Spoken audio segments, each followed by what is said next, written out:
श्री शिवाय नमस्तुभ्यम दोस्तों, हर हर महादेव। दोस्तों, आपको तो पता ही होगा कि सावन का महीना खत्म हो गया है और अब शुरू हो गया है भादों का महीना। भादों का पहला सोमवार पड़ रहा है और साथ ही साथ इस दिन पड़ रही है भादों की पंचमी तिथि। बहुत ही सुंदर और अद्भुत योग बनता है ये तो पूज्य गुरुदेव ने अपनी कथा में बहुत जोर दे करके बताया है। भादों के महीने में कभी भी इस तरह का संयोग बन जाए कि सोमवार पड़ रहा हो और पंचमी पड़ रही हो तो इस दिन बहुत ही अच्छा और सुंदर उपाय जरूर करें। काले तिल लेने हैं और थोड़ा सा शहद लेना है।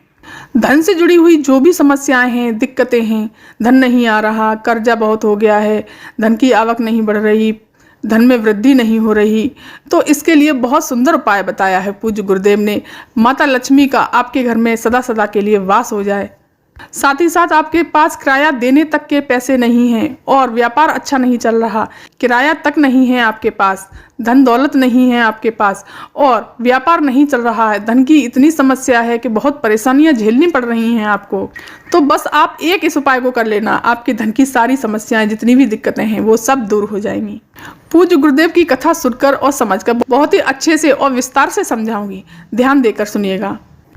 तो दोस्तों, इस पूरी वीडियो में हम 3 उपाय के बारे में बात करेंगे। पहला वीडियो होगा आपकी धन प्राप्ति के बारे में, दूसरा वीडियो होगा मनोकामना पूर्ति के बारे में और तीसरा वीडियो होगा आपकी बीमारी के बारे में।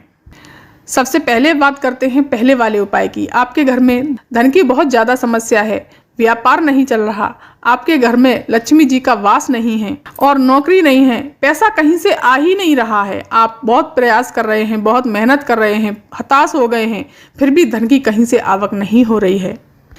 एक बार भादों मास की पंचमी तिथि के दिन इस उपाय को जरूर करिए। तो इस सामग्री के लिए बताते हैं, गुरुदेव ने बताया है कि आपको सबसे पहले लेने हैं काले तिल। लेकिन काले तिल की कोई संख्या नहीं है, आप जितने चाहो उतने ले सकते हैं। जैसे कि 1 चुटकी आपने काले तिल ले लिए और आगे थोड़ा सा लेना है आपको शहद। दोस्तों, इस बात का ध्यान रखना कि शहद केमिकल वाला मत लेना। ध्यान रखना कि अच्छा और शुद्ध शहद मिल जाए तो बहुत ही अच्छा है। और फिर इसके पश्चात लेने हैं 5 आपको कमल गट्टे। कमल गट्टे दोस्तों लक्ष्मी माता को बहुत ही प्रिय हैं। आप माता लक्ष्मी का जो भी उपाय करते हो उसके लिए कमल गट्टे बहुत ही विशेष महत्व रखते हैं। आपको दोस्तों ये 3 चीज़ें ही लेनी हैं, काले तिल, शहद और 5 कमल गट्टे। फिर लेना है आपको 1 तांबे का लोटा और इस तांबे के लोटे में आपको ये तीनों चीज़ें डाल लेनी है। 1 चुटकी काला तिल और थोड़ा सा शहद, जैसे कि 1 चम्मच डाल लो, और 5 कमल गट्टे। और फिर अपने घर से इसमें जल भरना। लेकिन दोस्तों हमेशा ध्यान रखना अपने घर से ही जल भरना चाहिए। दोस्तों, इस उपाय को आप अगर सुबह करना चाहते हैं तो आप सुबह कर सकते हैं और शाम को करना चाहते हैं शाम को कर सकते हैं। आपके पास जैसा समय हो, जिस हिसाब से आप समय निकाल पाएँ उस हिसाब से आप इस उपाय को कर सकते हैं। और ये उपाय हमेशा भादों मास की पंचमी तिथि को किया जाता है या फिर भादों मास के सोमवार के दिन किया जाता है। इस दिन तो बहुत ही महासंयोग बन रहा है कि पंचमी तिथि भी पड़ रही है, भादों का सोमवार भी पड़ रहा है। इसके बाद पहुंचना है आपको बेलपत्री के पेड़ के नीचे और वहां पर पहुंच करके उत्तर दिशा की तरफ मुख करके खड़े हो जाना है। और दोस्तों, इस जल को थोड़ा सा समर्पित इस बेलपत्री के पेड़ के नीचे कर दीजिए। दोस्तों, माता लक्ष्मी का वास बेलपत्री के पेड़ के नीचे होता है, तो इस दिन अगर आप थोड़ा सा जल, लेकिन ध्यान रखिए दोस्तों, जरूरी नहीं है कि आपकी कोई भी सामग्री उस पेड़ के नीचे गिरे। जल गिर जाए बहुत है, जल थोड़ा सा धीरे धीरे बेलपत्री के पेड़ के नीचे समर्पित करना। अगर दोस्तों इस उपाय को आप प्रदोष काल में करते हैं तो बहुत ही उत्तम और अच्छा माना जाएगा। और बाकी जो जल बचा हुआ है आपको पूरा समर्पित नहीं करना, मैंने बताया पहले ही कि थोड़ा सा जल समर्पित करना है। फिर इसके बाद में जो जल बचा हुआ है फिर आपको पहुंच जाना है शिव मंदिर, देवादिदेव महादेव के मंदिर में, और शिवलिंग के पास जाकर के आपको यहाँ पे भी उत्तर दिशा की तरफ मुख करके खड़े हो जाना है। दोनों हाथों से शिवलिंग पर जल समर्पित करना है, श्री शिवाय नमस्तुभ्यम का जाप करते हुए या ओम नमः शिवाय मंत्र का जाप करते हुए। सारी सामग्री आप शिवलिंग पर समर्पित कर दीजिए। वो जल जो है जलाधारी से बहते हुए नीचे आएगा, तो वहाँ पर आप लोटा लगा दें, अपना जो भी कलश लेके गए हैं उसको लगा दें। वो जल उसमें आ जाएगा, उस जल को अपने घर लेकर के आना है।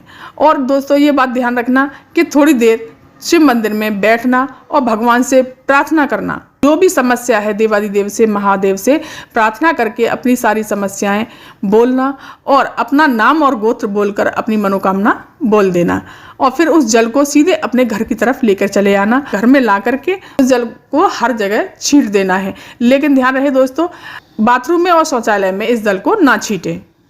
और देवादिदेव महादेव से प्रार्थना करना कि भोलेनाथ मेरे घर में हमेशा धन धान्य से मेरा घर परिपूर्ण रहे, मेरे घर में लक्ष्मी की कभी कमी ना रहे, बाबा मेरे ऊपर इतनी कृपा बना के रखना। जो भी इस उपाय को पंचमी तिथि और सोमवार के दिन भादों में कर लेता है तो उसके घर में सदा सदा के लिए लक्ष्मी जी का वास निश्चित होता है और दोस्तों धन की कमी धीरे धीरे करके हमेशा के लिए खत्म हो जाती है। पूज्य गुरुदेव ने इस उपाय को बहुत अच्छी तरह से बताया है, बहुत अच्छा उपाय है दोस्तों, इस उपाय को आप जरूर कीजिएगा। अब जानते हैं दोस्तों दूसरा उपाय। ये है दोस्तों आपकी मनोकामना पूर्ति के लिए बहुत ही सुंदर और अद्भुत उपाय है दोस्तों, बहुत विशेष महा उपाय है दोस्तों। इस उपाय को जरूर करिएगा। इस उपाय को करने से आपकी मनोकामना शीघ्र से शीघ्र पूरी होगी। बहुत ही अच्छा उपाय है। भादो मास की पंचमी तिथि के दिन मनोकामना पूर्ति का उपाय। सबसे पहले इस उपाय करने के लिए आपको ले लेना है एक बेलपत्र, लेकिन दोस्तों ये बेलपत्र कटा फटा नहीं होना चाहिए, एकदम साफ सुथरा बेलपत्र होना चाहिए। अगर दोस्तों आपके पास बेलपत्र उपलब्ध नहीं है तो आप शिवलिंग पे से भी उठा करके बेलपत्र धो करके यूज कर सकते हैं। और फिर थोड़ा सा ले लेना आप लाल चंदन, ज़्यादा नहीं लेना, थोड़ा सा ही ले लेना। पूज्य गुरुदेव ने बताया है कि आपकी कोई विशेष मनोकामना है तो आपको एक लोटा शुद्ध जल जरूर लेकर के अपने साथ जाना चाहिए। ये लेकर पहुंच जाना है आपको देवादिदेव महादेव के शिव मंदिर। दोस्तों इस बात का हमेशा ध्यान रखना कि आप मंदिर जा रहे हैं तो रास्ते में कोई और बात ना सोचें, सिर्फ और सिर्फ भगवान शिव जी का स्मरण करें, महादेव का स्मरण करें, श्री शिवाय नमस्तुभ्यम या ओम नमः शिवाय का जाप करते हुए शिव मंदिर पहुंचें। कोई भी ऐसी कोई भावना गलत या कोई विचार या किसी की बुराई ये मन में नहीं आना चाहिए। अब वहाँ पर जा करके शिवलिंग के पास खड़े हो जाना है उत्तर दिशा की तरफ मुँह करके। और अगर कोई भी मनोकामना पूर्ति के लिए अगर उपाय करते हैं तो सबसे पहले जल समर्पित किया जाता है, तो आप देवादिदेव महादेव शिवलिंग पर जल समर्पित कर दें ओम नमः शिवाय श्री शिवाय नमस्तुभ्यम मंत्र का जाप करते हुए। दोस्तों फिर ले लेनी है आपको एक बेलपत्री। जो बेलपत्री आप अपने घर से लेके आए हैं या शिव जी से आपने ली है तो उस बेलपत्री पर आपको एक एक बिंदी रख देनी है लाल चंदन की। उसको कहते हैं अंक का संबोधन। तो शिव गुरुदेव ने बताया है कि अंक का संबोधन एक बिंदी से लेकर किया गया है, तो आपको एक बिंदी बीच वाली पत्ती पर रखनी है, एक बिंदी साइड वाली पर, एक बिंदी इधर साइड वाली पर, दोनों तीनों पत्तियों पर एक एक बिंदी रख देनी है। अंक का संबोधन इसको कहते हैं, एक एक बिंदी आपको रख देनी है। फिर आपको शिवलिंग पर समर्पित कर देनी है। लेकिन दोस्तों एक बात का ध्यान रखना कि किस तरह से समर्पित करनी है। आपको जो पत्ती का और दोनों पत्तियों का जो भाग बीच वाला होता है, जो खाली स्थान होता है बीच वाला, वहां से उस पत्ती को पकड़ के तब जो है शिवलिंग पर समर्पित करनी है। और जो आपने बिंदी का संबोधन लगाया है, बिंदी लगाई है बेलपत्री पर, वो शिवलिंग से टच होनी चाहिए। और दोस्तों डंडी का मुख अशोक सुंदरी की तरफ होना चाहिए और पत्ती का बीच वाली पत्ती का मुख आपकी तरफ होना चाहिए।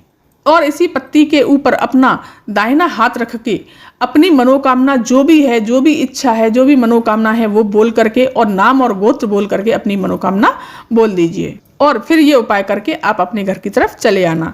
आपको दोस्तों या तो ये पंचमी तिथि के दिन करना है भादो मास की, या सोमवार, किसी भी सोमवार के दिन इस उपाय को कर सकते हैं।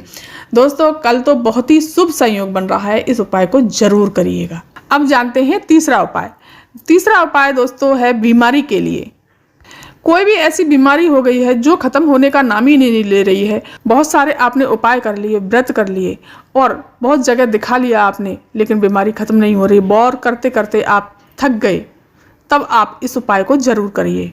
बस एक बार पंचमी तिथि या सोमवार भादों के महीने में ये उपाय जरूर करें। दोस्तों चलिए जानते हैं इस उपाय के बारे में। आपको ले लेना है गुड़।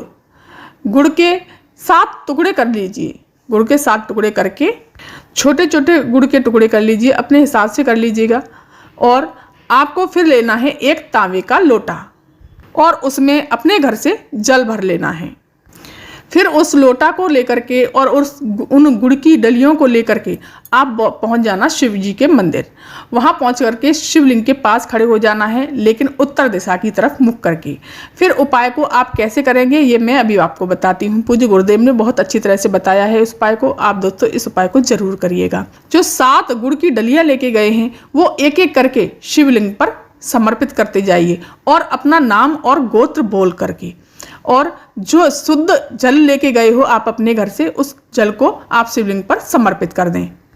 दोस्तों जल समर्पित करते समय आप इस बात का ध्यान रखना कि श्री शिवाय नमस्तुभ्यम का या ओम नमः शिवाय मंत्र का जाप जरूर करें। वो जल समर्पित करने के बाद में आपको देवाधिदेव महादेव से अपनी कामना बोलनी है। मेरी जो बीमारी है वो जल्द से जल्द खत्म हो जाए।